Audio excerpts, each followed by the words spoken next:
In this world, people gain unique abilities by eating the fruit of the skill tree. These abilities range from becoming a powerful firebender to a legendary sword saint. However, for Light, his skill was far less impressive. He became a nutting master. The day of the skill ceremony was one of excitement and hope. Light and his childhood friend, Lena, walked together to the church, eagerly discussing their potential skills. Light had always dreamed of being an adventurer, so any combat-oriented skill would do. Lena, on the other hand, didn't care what skill she received, as long as she could stay by Light's side. Despite her nervousness, Light reassured her that they would both gain incredible skills. At the church, the Holy Sister explained the rules of the skill fruits. Eating a fruit would grant a skill tied to a specific profession, ensuring a secure job without the burden of student loans. However, there was a strict, immutable rule. No one could eat more than one skill fruit. Consuming a second would result in certain death, a warning cemented by the tales of countless victims who had ignored it. Lena was the first to choose. As she bit into her fruit, her body radiated a blinding light, and the Holy Sister gasped.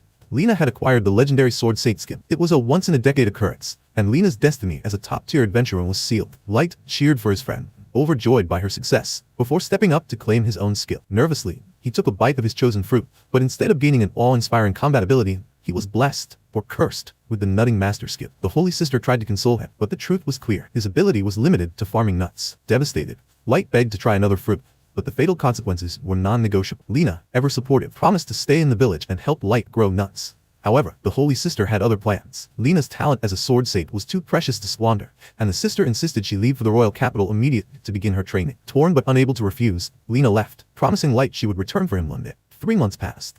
Light had embraced his role as a farmer, using his skill to grow and sell high-quality nuts. Though his profits were modest, he tried to stay positive. However, the pain of Lena's absence lingered, and news of her rapid rise to S-rank adventurer only deepened his sense of inadequacy. Despite his skill's limitations, Light trained tirelessly, hoping to awaken a hidden talent. Day after day, he practiced with a sword, striking at a tree stump in vain. Exhausted and disheartened, he questioned whether Lena still remembered him, or if her new life had erased their bond. One evening, his young ward, Aya, interrupted his spiraling thoughts. Orphaned and abandoned by the village chief, Aya had been taken in by Light, and the two had since formed a makeshift family. She invited him inside for dinner, proudly serving a stew she had made. Light praised her efforts, but as he ate, Aya casually mentioned using the special fruits he had stored in boxes marked with skull symbols. Panic set in. Those fruits were skill fruits, and consuming more than one was supposed to be fatal. Light braced himself for the end, his body racked with heat and pain. Yet, as moments passed, he realized he wasn't dying. Instead, a surge of power coursed through him, accompanied by the emergence of a second skill, Swordga. Aya, too, began experiencing changes. She had unknowingly acquired an appraisal skill from the stew,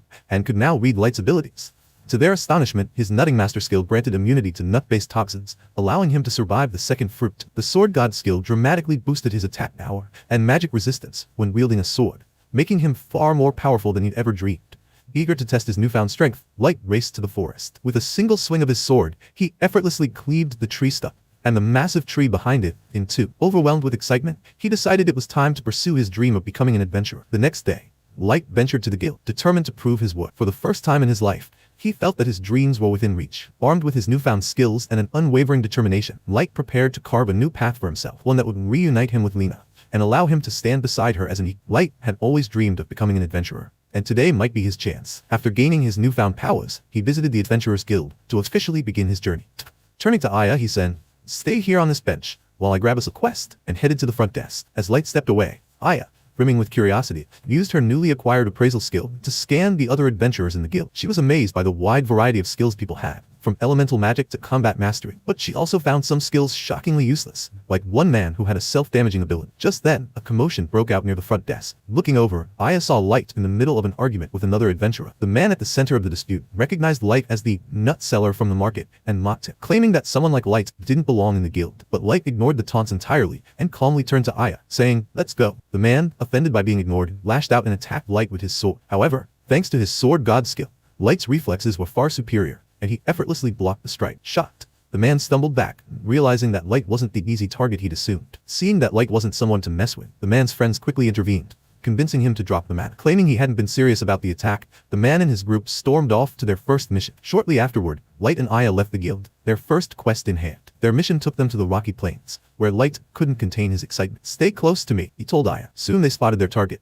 a slime monster gliding across the distance. Light approached cautiously, trying to sneak up on him, but the slime noticed him right away. Forced to abandon stealth, Light charged forward, slicing the slime in half with a single swing. The ground cracked beneath his blade, a testament to his overwhelming strength. Aya cheered for Light's first successful quest, but they still had work to do. To complete the task, they needed to carve up the slime's remains and return the parts to the guild for payment. Aya hesitated, feeling bad about cutting up the creature. But Light reminded her that the reward would be enough to buy pizza. With her moral qualms vanishing at the thought of pizza, Aya eagerly helped dissect the slime. Their task was interrupted by a distant shout. Rushing toward the sound, they found Jean, the adventurer who had mocked Light earlier, and his party under attack by a massive ogre. The group had picked an easy slime quest but had run into this far deadlier creature by mistake. The ogre swung its massive club, forcing the group to dodge. They were clearly outmatched. Jean, spotting Light, quickly came up with a plan. He and his friends ran straight toward him, hoping to use Light as bait to escape. Realizing their intention, Light saw figures, he muttered. With the ogre now focused on him, Light had no choice but to fight. As the ogre swung its club, Light dodged,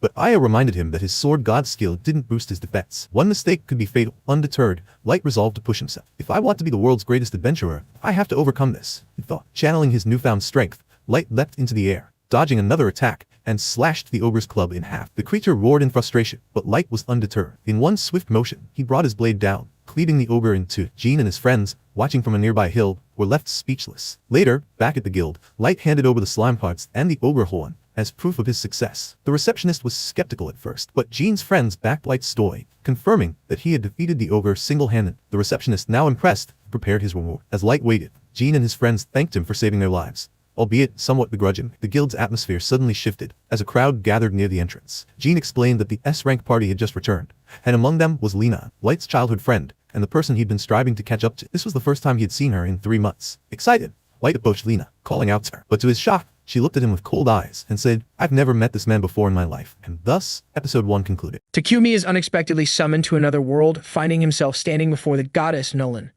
The anime begins in Japan, with an orphan boy named Kazuya, who was on his way to a convenience store to get a meal for himself when he saw a thug about to attack 2 girls. Without hesitation, he jumped in to save them, and in the process, he got stabbed by the thug and died. At least, before his final breath, he was happy knowing he saved the 2 girls behind him. With that, he opened his eyes in a whole new world as a 3-year-old boy named Kane. Naturally, Kane freaked out upon seeing himself as a completely different person, but his mother, Sylvia, thought it was a normal reaction. The story begins in a medieval fantasy world, where Rio is seen lying on the wooden floor of a lonely, empty cottage. The cottage is completely barren, with only 2 books and a knife resting on a table. Without paying much attention to these items, Rio steps outside to get some fresh air. Surrounded by towering mountains and the serenity of nature, he breathes deeply and decides to try something instinctual. He raises his hand and chants, "Water, come forth!" And to his surprise, a small sphere of water materializes in his palm before splashing to the ground. A few days earlier, Rio had found himself floating in a vast white void, utterly confused and disoriented. There, he was greeted by an angelic figure who assured him that this wasn't the afterlife. The angel, seemingly capable of reading his thoughts, confessed